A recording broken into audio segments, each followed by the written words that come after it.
ఆంధ్రప్రదేశ్లో విచ్చలవిడిగా దొరుకుతున్న మద్యంతో అమాయకుల ప్రాణాలు పోతున్నాయి. కర్నూలు సమీపంలో జరిగిన వేమూరి కావేరి ట్రావెల్స్ ఘటనలో 19 మంది సజీవ దహనానికి కూడా మద్యమే కారణం. పగలు రాత్రి తేడా లేకుండా దొరుకుతున్న మద్యం ప్రజల పాలిట మరణ శాసనంగా మారింది. కావేరి ట్రావెల్స్ బస్సు ప్రమాదానికి కారణమైన బైకర్ శివశంకర్ మద్యం కొనుగోలు చేసింది ఇదిగో ఈ వైన్స్ లోనే. నేషనల్ హైవే పక్కనే ఉన్న రేణుక ఎల్లమ్మ వైన్స్ లో శివశంకర్ అతని స్నేహితుడు ఎరుస్వామి 2 దఫాలుగా మొత్తం 3 బాటిళ్ల మద్యం కొనుగోలు చేసినట్టు ఈ వైన్స్ లోని సీసీ కెమెరాల్లో రికార్డ్ అయిన విజువల్స్ ని బట్టి తెలుస్తోంది.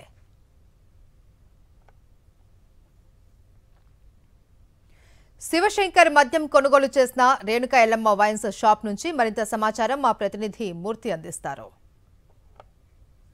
జిల్లా చిన్న టేకూరు వద్ద కావేరి ట్రావెల్స్ బస్సు ప్రమాద ఘటనకు సంబంధించి ప్రధాన కారణం మద్యమే అనేటువంటి విషయం తేటతెల్లమైంది. ఇప్పటికే ఎక్సైజ్ అధికారుల విచారణలో ఆ మద్యాన్ని కొనుగోలు చేసినటువంటి శివశంకర్ ఆ తర్వాత మద్యం మత్తులో పెట్రోల్ బంక్ వద్దకు వెళ్ళి ఆ తర్వాతన మళ్ళా బైక్ను నడుపుతూ మద్యం మత్తులో జాతీయ రహదారిపై వెళ్తూ డివైడర్ ఢీకొట్టి ప్రాణాలు కోల్పోయాడు.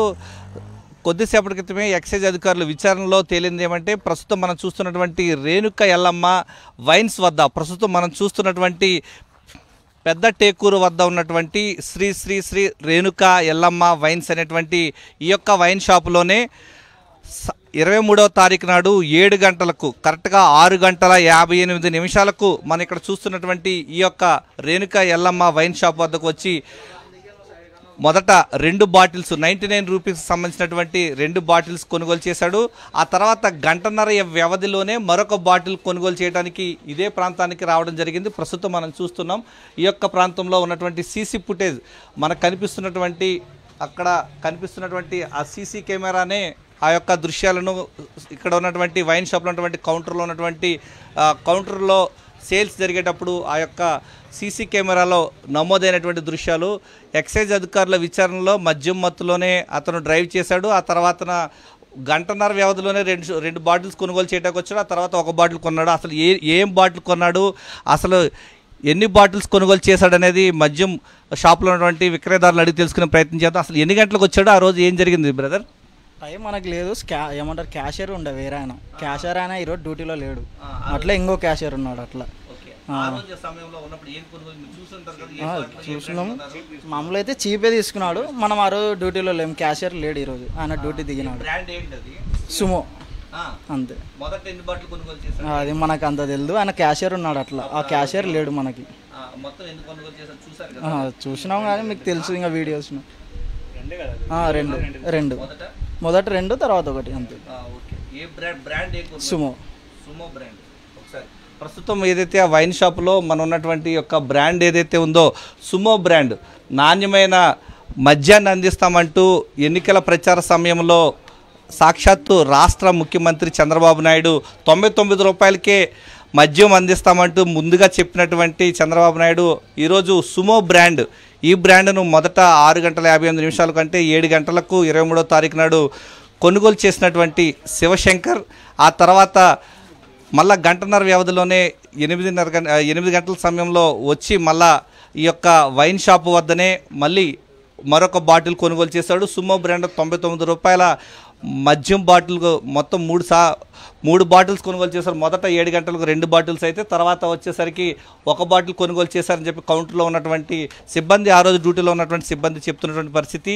ఈరోజు మద్యం 99 రూపాయలకి కొనుగోలు చేసినటువంటి మద్యం 19 మంది ప్రాణాలు తీసే స్థాయికి వెళ్ళిందంటే మద్యం రాష్ట్రంలో ఏ స్థాయిలో విక్రయాలు జరుగుతున్నాయి. 10 గంటల తర్వాతన అతను మళ్ళా వేరొక చోట కొనుగోలు చేసినట్లుగా తెలుస్తోంది. వైన్ షాప్ క్లోజ్ చేసిన తర్వాత రాష్ట్రంలో ఎక్కడ చూసినా విచ్చలవిడిగా మనం చూస్తూనే ఉన్నాం. బెల్ట్ షాపులు ఉన్నాయి.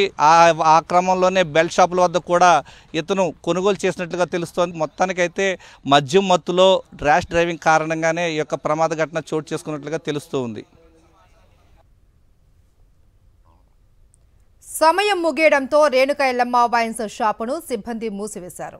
దీంతో మరింత మద్యం సేవించాలి అనుకున్న బైకర్ శివశంకర్ అతని స్నేహితుడు ఎరుస్వామి లక్ష్మీపురంలో ఉన్న బెల్ట్ షాప్లో మద్యం సేవించినట్టు తెలుస్తోంది. ఇదిగో ఈ బెల్ట్ షాప్లోనే శివశంకర్ మద్యం సేవించినట్టు అనుమానాలు వ్యక్తమవుతున్నాయి. శివశంకర్ మద్యం కొనుగోలు చేసినట్టు అనుమానిస్తున్న లక్ష్మీపురంలోని బెల్ట్ షాప్ నుంచి మరింత సమాచారం మా ప్రతినిధి లోకేష్ అందిస్తారు. ప్రస్తుతం లక్ష్మీపురం గ్రామంలో ఉన్నాం. ఇక్కడ గ్రామస్తులను వారితో మాట్లాడే ప్రయత్నం చేద్దాం. ఎట్లా చూడొచ్చు అంటారు? ఆ రోజు చూసుకున్నట్లయితే యొక్క లక్ష్మీపురం గ్రామంలోనే ఆ యొక్క ఇద్దరు వ్యక్తులు శివశంకర్తో పాటు ఎర్రిస్వామి కూడా ఇక్కడికి వచ్చి మద్యం తీసుకొని సేవించే వాళ్ళు హైవే మీదకి వెళ్ళారు. రోడ్డు ప్రమాదానికి గురయ్యి ఇంత పెద్ద ప్రమాదం జరిగిందని చెప్పేసి చెప్తున్నారు. ఎట్లా అంటారు? ఇంత బెల్ట్ షాపులు ఇంత విచ్చలవిడిగా అమ్మకాలు చేస్తున్నారంటే మరి ఏం చేస్తుందంటారు? ఊరు వాడ బడి గుడి హైవే ఎక్కడ సందుకి బెల్ట్ షాపులు. అక్కడనేమో సీఎం గారు మన రాష్ట్ర సీఎం బెల్ట్ షాపులు ఉంటే బెల్ట్ తీస్తా అంటున్నాడు. మళ్ళీ ఇక్కడ చూస్తే విచ్చలవిడిగా బెల్ట్ షాపులో మద్యం అమ్మడం జరుగుతుంది. ఇది అందరూ చూసిన విషయమే. అయితే ఈరోజు ఆ పిల్లోడు మద్యం సేవించడం వల్లనే వాళ్ళు నమ్ముకున్న ఈనాడు పేపరే మద్యం మత్తులో జరిగిందని చెప్పి రాసిన సంఘటన ఉంది. ఆ పిల్లోడు ఆ టైంలో మద్యం దొరకకపోయింటే ఆ పిల్లోడు ఆ పరిస్థితిలో ఇదే పెద్ద టేకూరు చిరు టేకూరు మధ్యాహ్న పెట్రోల్ బంకులో సీసీ ఫుటేజ్ ద్వారా ఆ పిల్లోడు రౌండ్ కట్టు కొట్టడము, ఆ పిల్లోడు అరచడము గట్టిగా, ఆ పిల్లోని బిహేవియర్ సీసీ ఫుటేజ్ ద్వారా బయటకు వచ్చింది. అయితే లక్ష్మీపురంలోనే మద్యం తీసుకున్నాడు. లక్ష్మీపురం బెల్ట్ షాపులు అనేది హైవే రోడ్డు పక్కన గుడి పక్కన బడి పక్కన మొత్తం పెద్ద విస్తరించిన గ్రామం ఇది లక్ష్మీపురం. ఇక్కడ బెల్ట్ షాపులు విచ్చలవిడిగా మద్యం అమ్మడం అనేది వాస్తవం. ఈ మద్యంలో ఈ షాపే అని పర్టికులర్గా ఆ షాప్ అని పర్టికులర్గా కాదు, మొత్తం మీద ఆ పిల్లోడైతే మద్యం సేవించడం వల్లనే అనేది మన డాక్టర్ మెడికల్ రిపోర్ట్ ద్వారా కూడా ఇప్పుడే మేము డాక్టర్ని కన్ఫర్మ్ చేసుకోవడం జరిగింది. మద్యం సేవించడం వల్లనే ఆ తర్వాత డాక్టర్ సర్టిఫికేట్ ద్వారా బయటకు వచ్చింది. తర్వాత సీసీ ఫుటేజీ పెట్రోల్ బంకులో ఆ పిల్లోడు బిహేవియర్ అరచడం వల్ల వచ్చింది. ఆ తర్వాత ఆ సెల్లు ఎర్రిస్వామి తీసుకుపోవడం జరిగింది. ఆ ఎర్రిస్వామి కూడా మద్యం సేవించినాడు, ఈ పిల్లోడు మద్యం సేవించినాడు. ఆ పెట్రోల్ పట్టిన పిల్లోడు కూడా మీడియా పూర్వకంగా మద్యం సేవించాలని చెప్పినారు. సీసీ ఫుటేజ్ అయితేనేమి, మెడికల్ రిపోర్ట్ పరంగా అయితేనేమి, ఆ పిల్లోడు చేసిన బిహేవియర్ అయితేనేమి, ఆ బైక్ కింద పడడం వల్ల ఆ బైక్ ఉన్న వెనుకున్న పిల్లోడన్నా తాగుకునింటే ఆ బైక్ని గుంజే పరిస్థితులన్నా ఉండు. ఆ బైక్ గుంజుపోవడం వల్ల ఆ బస్సు రావడము ఈరోజు 20 మంది మరణానికి కారణమైంది. చిన్న వయసులో మందు సేవించడం వల్లనే ఈరోజు ఎన్నో కుటుంబాల మధ్యన, భార్యాభర్తల మధ్యన కొట్లాటలు అయితేనేమి, అన్నదమ్ముల మధ్యన కొట్లాటలు అయితేనేమి, ఫ్రెండ్స్ స్నేహితుల మధ్యన కొట్లాటలు అయితేనేమి, ఈ మద్యం అనేది మద్యపానం అంటే మధ్యలోనే పానాలు తీసేదాన్ని మద్యపానం అంటున్నాం.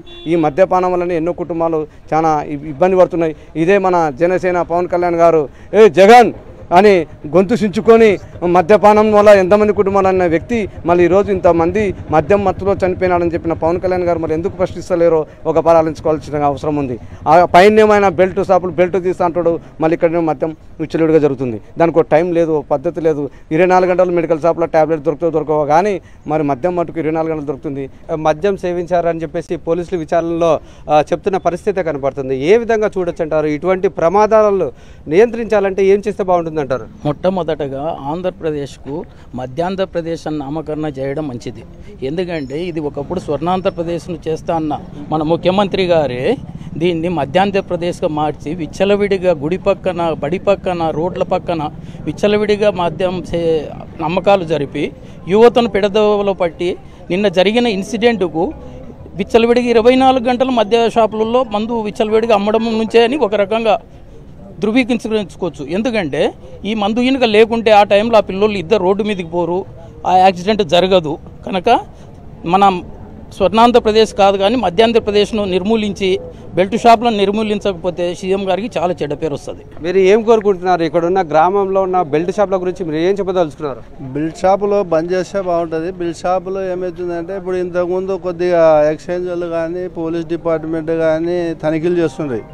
ఈ బెల్ట్ షాపులో ఇప్పుడు టీడీపీ గవర్నమెంట్ వచ్చినాక బెల్ట్ షాపులు అనేటివి డైరెక్ట్ మందు వైన్ షాపు ఈ ఏరియాలో ఉన్న వైన్ షాపుల్లో డైరెక్ట్ వాళ్ళే వచ్చి వేసిపోతున్నారు. కాబట్టి ఎలాంటి చెకింగ్లు ఏం లేవు. చెకింగ్లు లేనప్పుడు ఏమవుతుందంటే వాళ్ళు డైరెక్ట్ వేసడంలా ఇప్పుడు ఊర్లో ఉన్నాయి, హైవేలో మా పరిధిలో ఒక 4 బెల్ట్ షాపులు ఉంటాయి. ఆ బెల్ట్ షాపులలో ఎక్కడ తీసుకున్నారు? ఈ బెల్ట్ షాప్కి అయితే ఊర్లో దానికి సీసీ కెమెరా ఉంది, చెక్ చేసుకునవచ్చు. ఆ పిల్లలు మళ్ళీ మా పరిధిలో తీసుకున్నారా అనేది తెలియదు. చిన్న టేకూరు పెద్ద టేకూరులో వైన్ షాపులు కూడా ఉన్నాయి. కాబట్టి ఈ మద్యం అనేది డైరెక్ట్ వేసడంలా వాళ్ళే వైన్ షాపు వాళ్ళు వచ్చి వేసిపోతున్నారు షాపులకు. ఇంతకుముందు ఏదో దొంగతనంగా తెచ్చుకుంటుండ్రి కాబట్టి టైంకు దొరకకుండా కూడా బంద్ అవుతుండే. ఇప్పుడు డైరెక్ట్ వాళ్ళే వైన్ వచ్చి వేసిపోతుంది. కాబట్టి ఏ ప్రాబ్లం లేదు, ఎవరు పట్టుకోవడం లేదు. విచ్చలవిడిగా తాగుతున్నారు. కేవలం మద్యం నుండి వల్లే వచ్చింది కాబట్టి ఖచ్చితంగా ఈ యొక్క గ్రామాల్లో ఎక్కడ చూసినా ఎక్కడ వెలిసినా ఈ యొక్క బెల్ట్ షాపులను నియంత్రించాలంటూ ఇక్కడ లక్ష్మీపురం గ్రామస్తులు చెప్తున్న పరిస్థితి. మొత్తం మీద ఈ యొక్క మద్యం వల్లనే పూర్తి స్థాయిలో ఇటువంటి ఘోర ప్రమాదాలు జరుగుతున్నాయంటూ గ్రామస్తులు అయితే ఆగ్రహం వ్యక్తం చేస్తున్నారు.